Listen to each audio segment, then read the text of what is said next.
પણ બીજી તરફ નજર કરીએ તો વોડાફોન આઈડિયાની મુશ્કેલીઓમાં હમણાં એક વધારો થઈ શકે છે. સરકાર તરફથી AGR અંગે કોઈ પણ રાહત મળવી મુશ્કેલ લાગી રહી છે. સંપૂર્ણ વિગત સાથે જોડાયા છે મારા સહયોગી ચાંદની શુક્લા. જી ચાંદની, જણાવો કે હવે વોડાફોન પર શું વધારે પ્રોબ્લેમ્સ આવી શકે છે? જી, જે રીતે તમે જણાવ્યું કે અહીંયા કંપનીને કોઈ રાહત કે કોઈ અહીંયાથી એક પોઝિટિવ અપડેટ નથી જોઈ રહ્યા. વોડાફોન આઈડિયાની રાહત નથી મળી.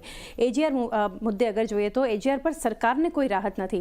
સાથે CNBC TV 18એ સૌથી પહેલાં વોડાફોન આઈડિયાને સરકારના જવાબ વિશે જણાવ્યું હતું અને સાથે સુપ્રીમ કોર્ટના નિર્ણયને જોતા AGR પર રાહત માટે કોઈ એક વિચાર અહીંયા નથી દેખાઈ રહ્યો અને સરકારે AGR માફી અંગે પોતાનું વલણ પણ સ્પષ્ટ કર્યું હતું અને સાથે વોડાફોનની અગર વાત કરીએ તો વોડાફોન AGR પર વ્યાજ પેનલ્ટીથી રાહત માટે સુપ્રીમ કોર્ટમાં પણ ગઈ હતી. સૂત્રો મુજબ આ એક અપડેટ જે આપણને આવતી દેખાડી રહી છે.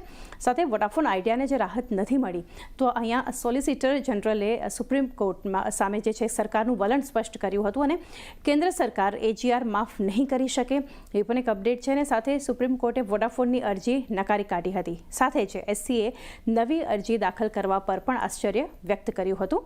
આગળ જોવા જઈએ તો સુપ્રીમ કોર્ટે અરજી પર વિચાર કરવાની પણ એક ના પાડી હતી. તો ઓવરઓલ એક જોવા જઈએ તો ફરી એકવાર એવું લાગી રહ્યું છે કે વોડાફોન આઈડિયાને કોઈ રાહત નથી મળી અને કંપનીની મુશ્કેલી આપણને અહીંયાથી વધતી દેખાડી રહી છે.